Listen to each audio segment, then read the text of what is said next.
a todos. Bueno, como comentábamos más recién, hoy vamos a cerrar el tema de lo que es la mayordomía que nosotros tenemos como Iglesia de Dios. Como para repasar un poco, hablamos de cómo administramos dentro de esta mayordomía la vida de Cristo en nosotros, cómo administramos la economía siendo hijos de Dios y cómo administramos los talentos que Dios nos ha dado, ¿no? Y lo que toca para hoy, como para cerrar este tema, es... Ahí está perfecto. Sí, se escucha bien, igual. Yo porque... Ahí está, listo. Lo que toca hoy para cerrar el tema de la mayordomía es la Iglesia como administradora de la palabra y los misterios de Dios. Amén. Y sin dar mucha vuelta, vamos a arrancar con el primer versículo, que es el principal y el que nos da pie y el que vamos a tener ese puntapié para ir viendo el mensaje. El primer versículo que vamos a leer es la carta de los Corintios, primera de Corintios, el capítulo 4, versículos del 1 al 2. Dice así: Así pues, téngannos los hombres por servidores de Cristo y administradores de los misterios de Dios. Ahora bien, se requiere de los administradores que cada uno sea hallado fiel. Entonces, es cortito y las tres ideas principales que podemos sacar cuando lo leemos, primero dice que los hombres, la gente, no la sociedad, nos tiene que tener por servidores de Cristo y administradores de los misterios de Dios. Y al final pone un condicionante, que obviamente se tiene que ser fiel a Dios y a los misterios que nos encomendó administrar, misterios acerca de Él. Entonces, al leer este pasaje es muy probable que al mismo tiempo que queremos cumplir con el encargo que nos fue dado, también nos surge el interrogante de cuáles son los misterios de Dios que tenemos que administrar, ya que si no conocemos lo que administramos, es imposible que lo administremos bien y en consecuencia no vamos a poder ser administradores fieles. Ahora, al mismo tiempo que nosotros tenemos una incertidumbre sobre qué significan estos misterios, podemos ver en las Escrituras que los apóstoles fundadores de la Iglesia lo tenían muy claro. Incluso en muchas de las cartas apostólicas se habla acerca de un misterio, el cual fue revelado por Dios. Pero si bien hay varios pasajes hablando de esto, vamos a centrarnos en 3 pasajes que nos pueden dar una idea más clara. Y tener en cuenta que en el primero que leíamos dice misterios. Entonces, cada pasaje que vamos a ver muestra un aspecto, digamos, de estos misterios, que igual después vamos a ver que todos se resumen en uno solo, pero visto desde diferentes aspectos, de diferentes formas. El primer pasaje que nos habla acerca de esto está en el libro de Colosenses, en el capítulo 1, y son los versículos 26 y 27. Colosenses 1, 26 y 27. Dice: el misterio que había estado oculto desde los siglos y edades, pero que ahora ha sido manifestado a sus santos, a quienes Dios quiso dar a conocer las riquezas de la gloria de este misterio entre los gentiles, que es Cristo en vosotros, la esperanza de gloria. Aleluya. Entonces también, viendo las ideas principales que más nos quedan, ¿no?, del versículo, es primero que nada ese misterio que había sido revelado. Estamos en la época de la iglesia primitiva, ¿no?, después de que Jesucristo ya hizo su obra redentora y surge la primera iglesia. Lo que dice el apóstol Pablo es que ese misterio que estaba oculto ya no es solamente para el pueblo judío, para el pueblo de Dios, sino para los gentiles. Los gentiles son todo pueblo que no era el pueblo judío. Y ese misterio que también ahora es para los gentiles es que Cristo habita en nosotros. Amén.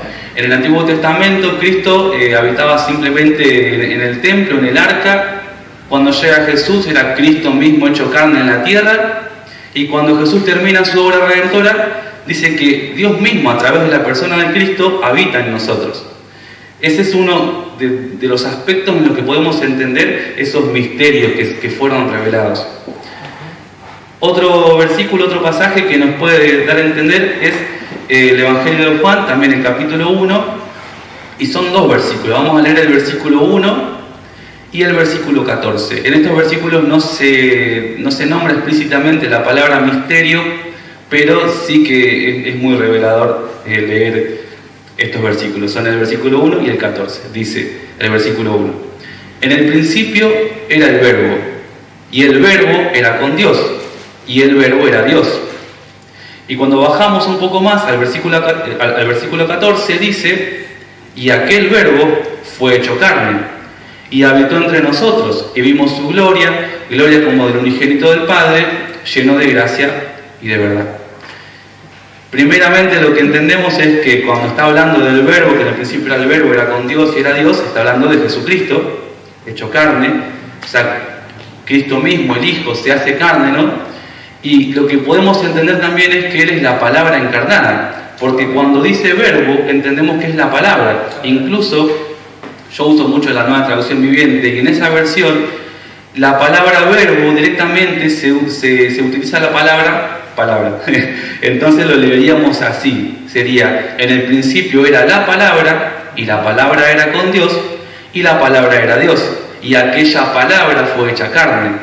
Entonces, ¿qué entendemos de este versículo? Primero, que Dios Hijo se hace carne, habita entre nosotros, y también entendemos que cuando yo me acerco a la Biblia, a leer lo que voy justamente a leer en la Biblia, lo que estoy leyendo me está revelando, me está mostrando a la persona de Cristo.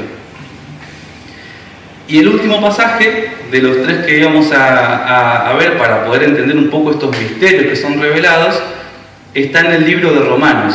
El libro de Romanos, capítulo 16, versículos 25 y 26. Dice: y al que puede confirmaros según mi evangelio y la predicación de Jesucristo, según la revelación del misterio que se ha mantenido oculto desde tiempos eternos, pero que ha sido manifestado ahora, y que por las escrituras de los profetas, según el mandamiento del Dios eterno, se ha dado a conocer a todas las gentes para que obedezcan a la fe.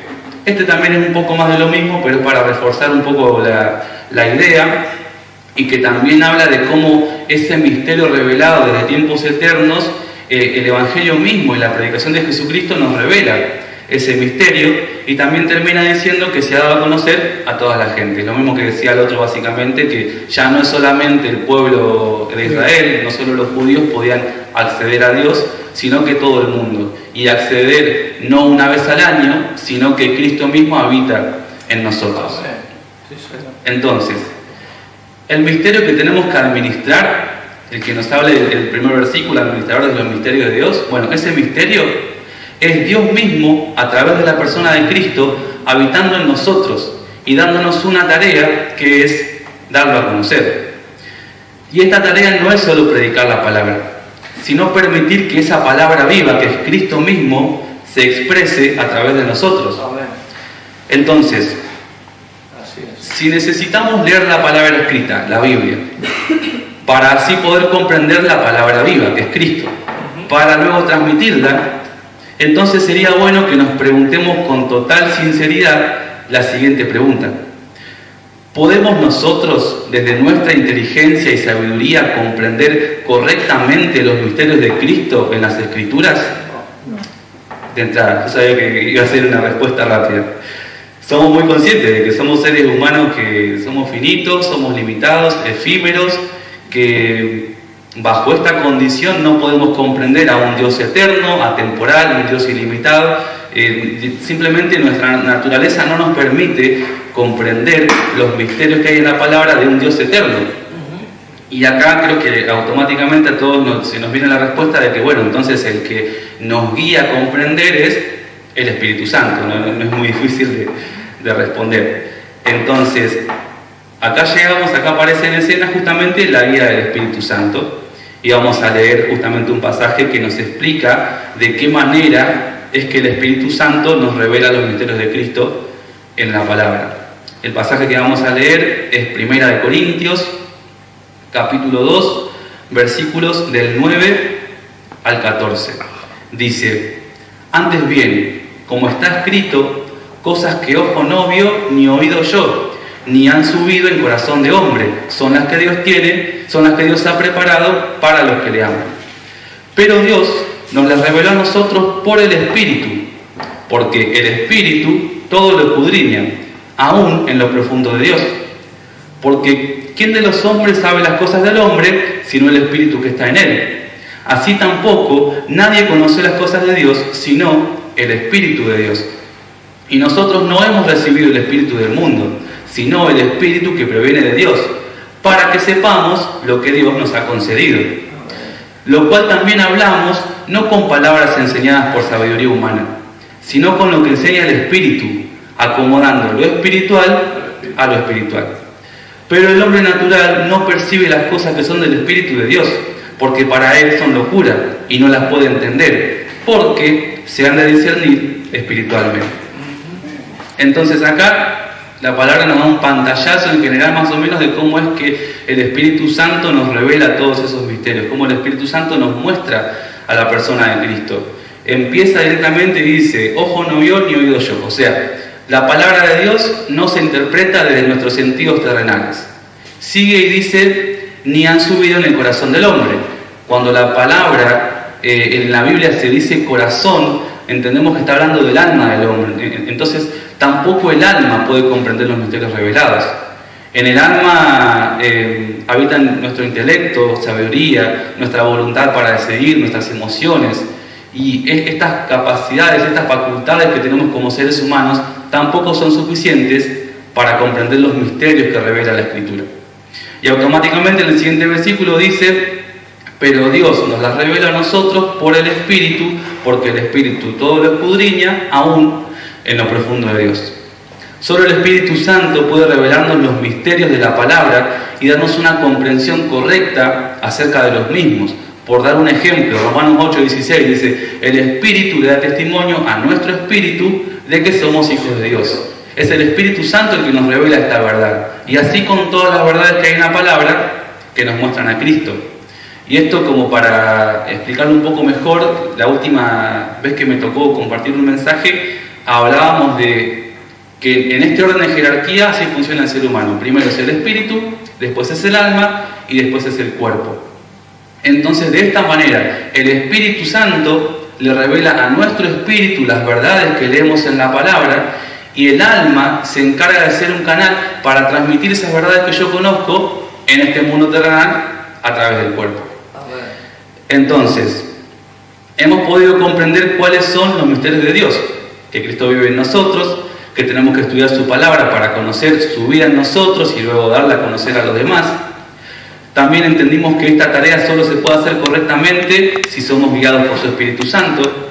Entonces, teniendo en claro estas cosas, me parece muy importante recalcar que si bien esta tarea se nos encomendó a nosotros, no significa que tengamos la capacidad de cumplirla por nuestra propia cuenta.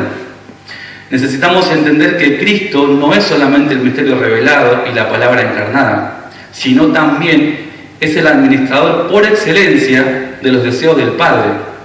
Y esto es algo que podemos observar en las Escrituras, incluso desde su niñez. Vamos a leer ahora el Evangelio de Lucas, el capítulo 2, y los versículos son del 41 al 49.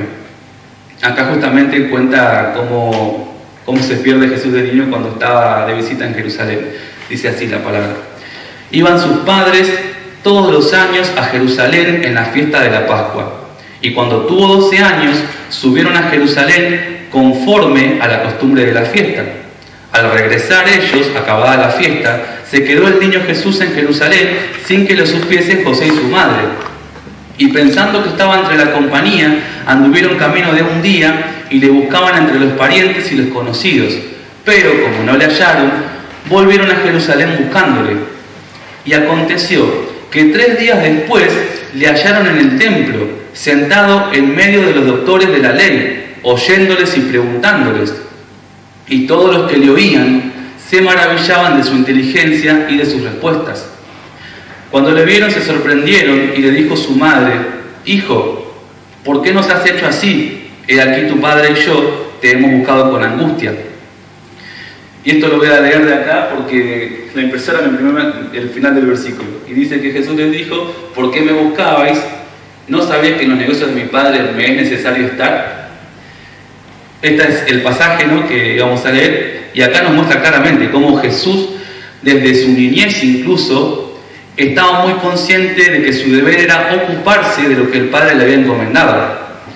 Él se queda en el templo y estaba con los maestros más importantes, los que hasta ese momento tenían las interpretaciones más profundas y más correctas de la palabra, que era el Antiguo Testamento hasta ese momento. Y Jesús, con simplemente 12 años, les hacía preguntas y les daba respuestas que los dejaban maravillados. Y claro, porque era la palabra misma encarnada interpretándose a sí misma. Y eso también me llamaba mucho la atención, cómo Jesús interpretaba la palabra. Y es la misma obra que hace hoy en día el Espíritu Santo, para con nosotros, para con la iglesia. Entonces, por un lado vemos que Jesús, desde su niñez, Él siempre tuvo muy en claro que Él era el encargado de administrar y hacer cumplir los deseos del Padre. Por algo era el verbo, la palabra hecha acción. Y ahora vamos a leer otro pasaje, 2 de Corintios, capítulo 3, versículos del 4 al 6, en el que nos habla de cómo nosotros somos aptos en Cristo. Como decía hoy, nosotros por nosotros mismos no somos capaces de cumplir con la tarea que nos encomendó. Es Cristo mismo en nosotros el que la cumple. Y este versículo nos habla un poco de eso. Dice: y tal confianza tenemos mediante Cristo para con Dios. No que seamos competentes por nosotros mismos, para pensar algo como de nosotros mismos, sino que nuestra competencia proviene de Dios, el cual asimismo nos hizo ministros competentes de un nuevo pacto, no de la letra, sino del Espíritu, porque la letra mata, más el Espíritu vivifica. Y acá no viene mucho al tema, pero es importante aclarar cuando dice la letra mata, más el Espíritu vivifica. Mucha gente entiende que no hay que estudiar la palabra porque la letra mata, pero en lo que se está refiriendo, incluso unos versículos antes, habla de la ley escrita en piedra, habla justamente de la ley. Y la ley era un ministerio que mostraba al ser humano que estaba muerto en delitos y pecados, pero el Espíritu de Dios es el que vivifica. No viene mucho al tema, pero está bueno aclararlo. Ahora, lo importante para este mensaje que nos brinda este versículo es que nuestra capacidad o nuestra competencia para cumplir con esta tarea proviene de Cristo. Cuando Él es formado en nosotros, ahí es que somos canales para expresarlo y dejar que Él mismo se dé a conocer. Cuando yo, a lo largo de mi vida, acudo a la palabra, pidiéndole al Espíritu Santo que sea Él el que me guíe para interpretarla, que sea Él el que me muestre a Cristo, eso genera un proceso en mi vida en el que yo entiendo que tengo que morir al viejo hombre para que sea formado Cristo en mí. Cuando Cristo hace ese sacrificio tan inmenso en la cruz, nos da una nueva vida, la cual es en el Espíritu. Y eso va formando al nuevo hombre que es formado a la imagen de Cristo. Y eso es lo que nos hace aptos para compartir los misterios de Dios. Los cuales el misterio mismo es Cristo encarnado. Él mismo es el misterio revelado, habitando en nosotros. Llegados a este punto, podemos hacer un repaso de todo lo que venimos viendo hasta ahora. Empezamos leyendo que somos administradores de los misterios de Dios. Después vimos que ese misterio revelado es Cristo viviendo en nosotros. Dios mismo a través de la persona de Cristo habitando en nosotros, haciendo un templo en nuestro cuerpo. El Espíritu Santo nos enseña la vida de Cristo que mora en nosotros. Y Cristo mismo es el que la administra a través de nosotros. Ahora, ¿cuál es el propósito de todo esto? Entendimos que Cristo vive en nosotros, que siendo formados a su imagen es como dejamos que Él administre a través de nosotros para darse a conocer. Ahora, ¿esto con qué fin? ¿Cuál es el objetivo de ser administradores del misterio que nos fue revelado? Bueno, en el pasaje que leímos recién hay una palabra que me pareció muy importante para dar una respuesta. Dice que nos hizo ministros.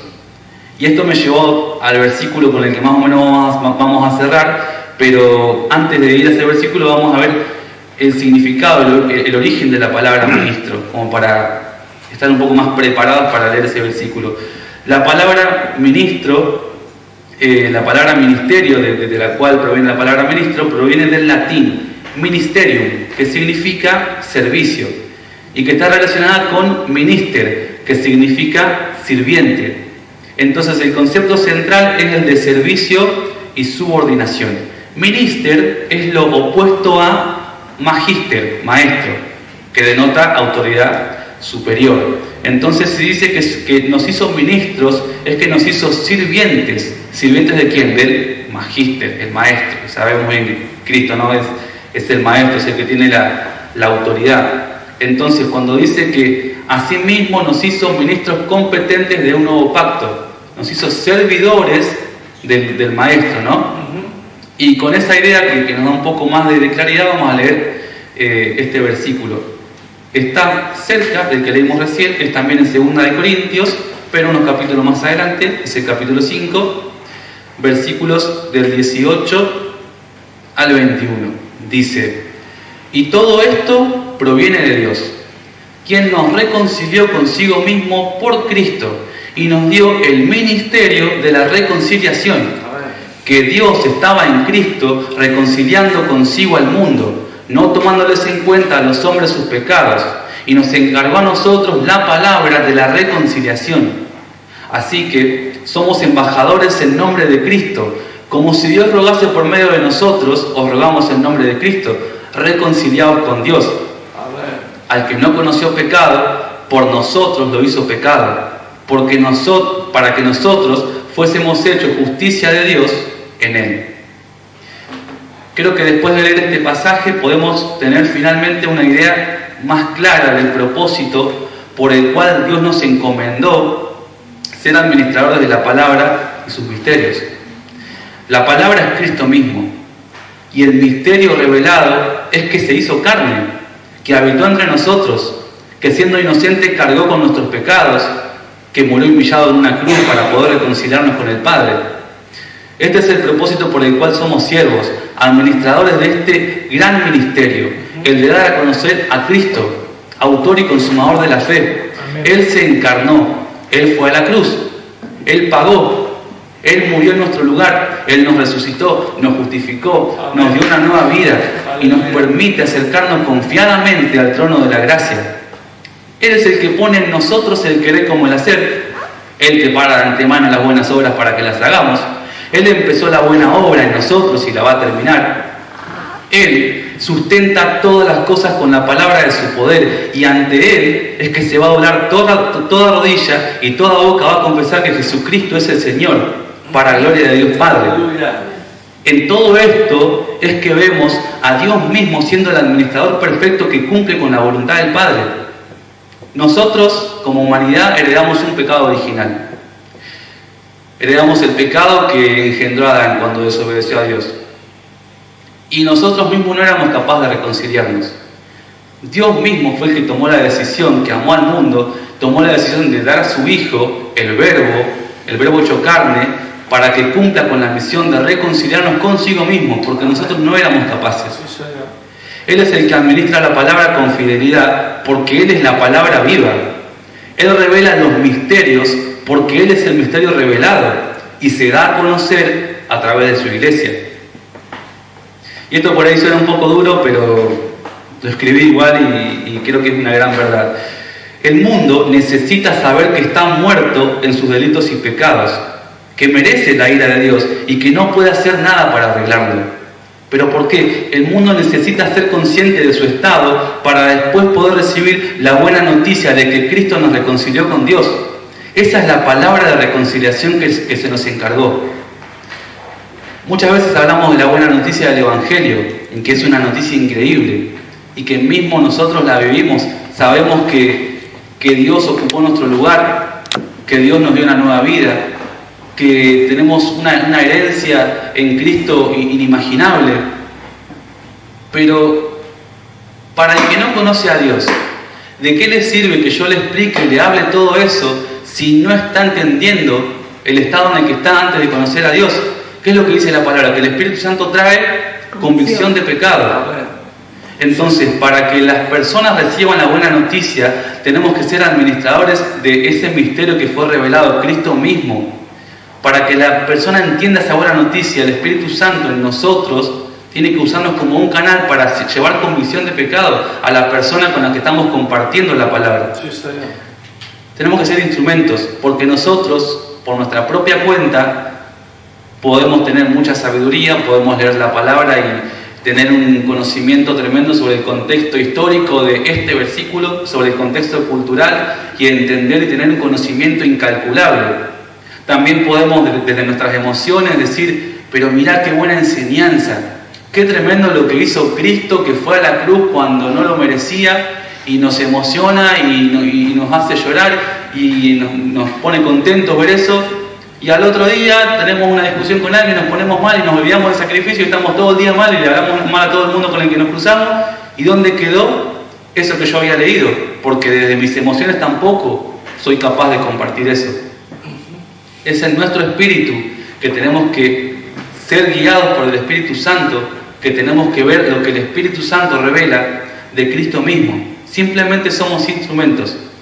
Hechos 9:15 dice, porque instrumento escogido me es este para llevar mi nombre en presencia de los gentiles. Amén. Acá le estaba hablando el Señor Jesucristo al profeta Ananías. Ananías estaba en su casa lo más tranquilo y de repente llegó a su casa Saulo, un tipo que cuando comenzó la primera iglesia se dedicaba a perseguir a la iglesia, a torturarlos, a matarlos porque él tenía un celo de Dios tremendo. Yo me imagino que si estaba Ananías siendo cristiano, seguidor de Cristo en el principio cuando eran perseguidos, y Dios le manda a su casa el principal perseguidor de los cristianos, no creo que sea una sorpresa muy linda que digamos, pero ¿qué dijo? ¿Qué dijo Dios? Cuando le habló, se le presentó en una visión, hablando de Saulo. Instrumento escogido me es este, para llevar mi nombre en presencia de los gentiles. Simplemente somos instrumentos, porque lo merecemos, no. Nunca merecimos nada. Primero que nada no merecíamos la salvación, no merecíamos ser reconciliados y tampoco merecíamos este privilegio de poder compartir esta buena noticia. Pero Dios, en su incalculable misericordia, y es algo que no podemos comprender, Él decidió hacernos partes de su plan de salvación. Amén. Hacernos partes de esa reconciliación que Él quiere traer para la humanidad. Entonces, bueno, vamos a hacer una oración como para ir cerrando. Padre Santo, Señor, en el nombre de Jesús, quiero darte gracias, Señor, por haber podido tener la oportunidad de compartir un mensaje, Señor, que nos edifique, Señor. Gracias por poder comprender que vos mismo, Señor Jesucristo, sos el misterio revelado, Señor, sos la palabra encarnada, que cuando nos toca administrar esta palabra y los misterios de Dios, Señor, lo único que hacemos es ser instrumentos para que vos mismo administres esa palabra y esos misterios a través de nosotros, Señor. ¿Y cuáles son la palabra y los misterios? La palabra es Cristo. Y el misterio es Cristo mismo dándose a conocer, Señor. Te pido que podamos entender que de nada nos sirve poder ser edificados con esto si no lo compartimos, Señor. Sí, Señor. Nos mandaste a tener un ministerio de reconciliación, Señor. Amén. Y simplemente somos instrumentos que vos usás en esa obra, Señor. En el nombre de Jesús, amén. Amén.